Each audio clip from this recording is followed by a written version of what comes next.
You don't think it's special? Hi, this is Chris from the Living Post, and I'll be talking about 5 tips about dating.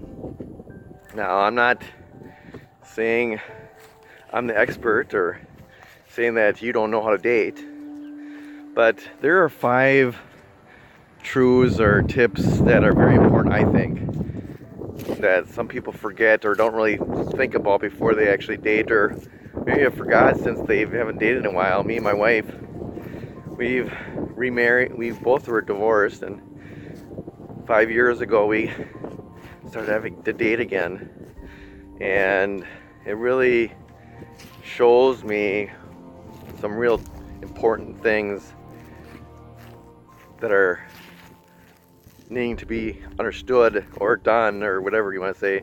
Some truths or tips that are important to have. One is that knowing what you want in a person, in a spouse or a deep relationship. Because sometimes you think you do, and as you start thinking about it or writing things down, most people just think, well, they gotta look good, or they gotta be handsome or pretty, or they come to the physical parts of what they desire. But actually, that's a very small part. Now that I've been in a couple relationships, and that's actually one of the lower parts of a relationship is the physical. Because one thing that everybody knows is that as we get older, your physical attributes change. We all start to wrinkle and droop and lose our hair, or get achy, or we're not able to do what we were able to do before, and our personalities change and our beliefs change. So there's a lot, especially the physical really changes. And so even though you may start out like looking really handsome or pretty to your spouse, if that's all it's built on, it's probably not going to last. And that's why you see a lot of relationships go by the wayside. How many times have we heard that the person got divorced because they found somebody younger or somebody else more pretty, or whatever it is the case? So if it's just looks, you're missing the boat. So think about what personality you want to have, the experiences they have, what they believe is really important.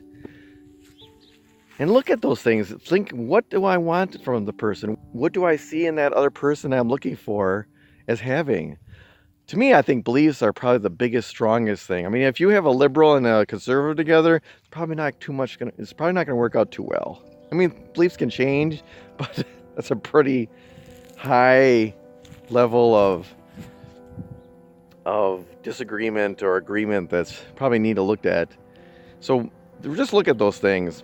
Like I said, personalities, experiences, and not that you have to everything alike, but just list a bunch of things that you're going to want to have in your individual that you're looking for marriage or whatever.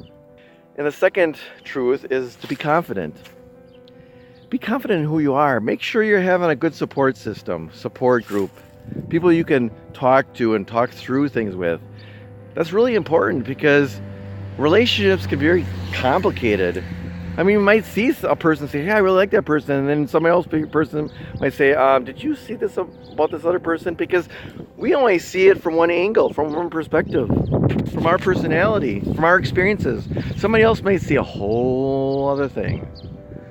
So that's why it's important for you to have a support system and feel confident in who you are, so that you can see other people and the relationships you are, other people that you're looking to be involved with, in clear, objective ways.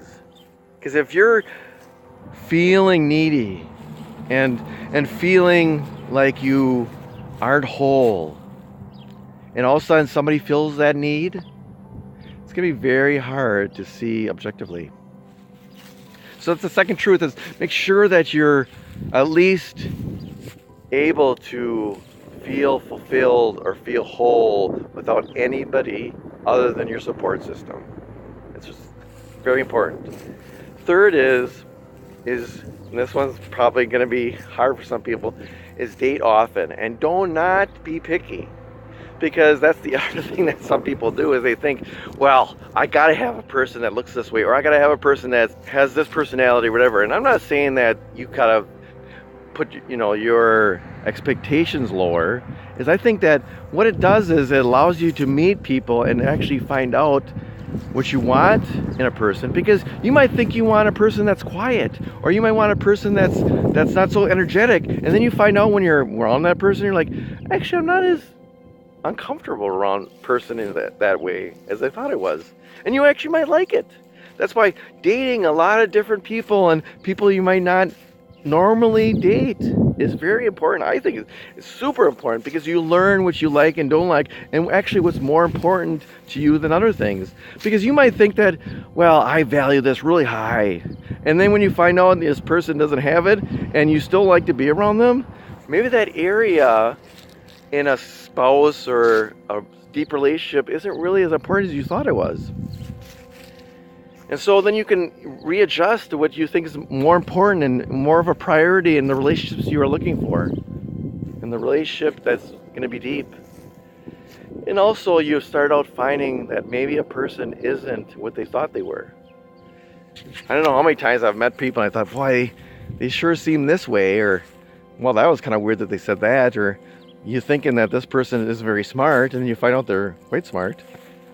I mean, there's so many things that on first impressions that can be wrong. And so it's good to be involved. Now, granted, we do have to be careful with relationships and always be saying, I'm dating a lot of people and I'm just enjoying my relationships right now. Be upfront with it. And that way, people, if they're like being really needy or wanting to jump into relationships really deep right away, that they're aware that you're not doing that, because they won't be as hurt and they might just fall off the wayside. Because you'd rather have a person that's confident in themselves and confident in their own personhood, so that when you are going to have a relationship with them, that they're just not going to cling to you. Because it's really challenging in a relationship when you have each other clinging to one another, or one person clinging, because what ends up happening is that person's going to get hurt so easily, because they might not experience love from you all the time, or now you may not get as much as they need, and then they really cause you to get frustrated because they're so needy. Now, and you can help with them in that possibly, but that's more of a friendship than a deep relationship.